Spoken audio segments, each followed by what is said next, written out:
Have you ever wondered what happens when someone in England visits the World Science Festival's webpage? First, their computer needs to ask the World Science Festival server for a copy of that webpage.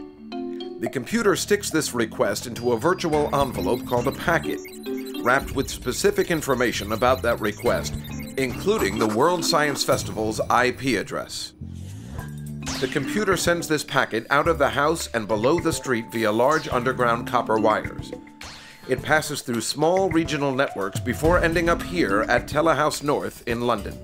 Telehouse North is England's main internet hub.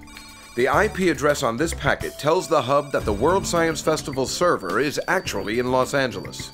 So Telehouse North sends the packet out as light across the Atlantic, over fiber optic cables buried deep beneath the ocean.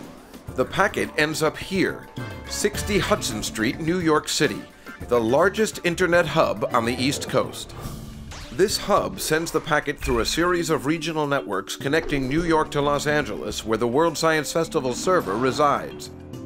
The server reads the request and gets ready to send the web page to England. But web pages made up of images and text are too large to send as a single packet of data. So how do we get it back to England? Imagine a group of 5,000 tourists visiting New York City in a single gigantic tour bus. They are way up in Harlem, but they want to visit the Statue of Liberty before it closes. But it's rush hour, on a Friday. There's no way that giant bus is going to fit through those crazy congested streets. So they decide to get off the bus and spread out.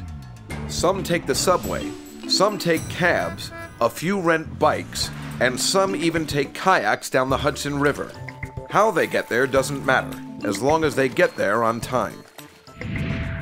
Likewise, for the internet to work efficiently, this web page is pulverized into thousands of tiny packets of data, each one wrapped with all of the information it needs to rebuild itself in England.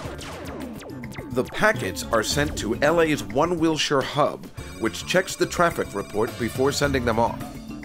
Through miles and miles of land they travel, checking in through different hubs.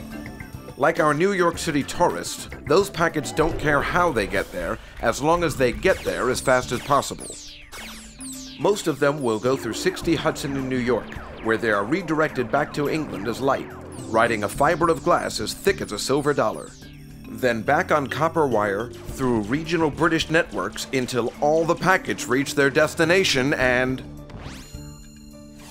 this epic journey, it all happens in about a second, along with trillions upon trillions of similar journeys that happen each and every day on this remarkable, easy to take for granted network of networks we call the Internet.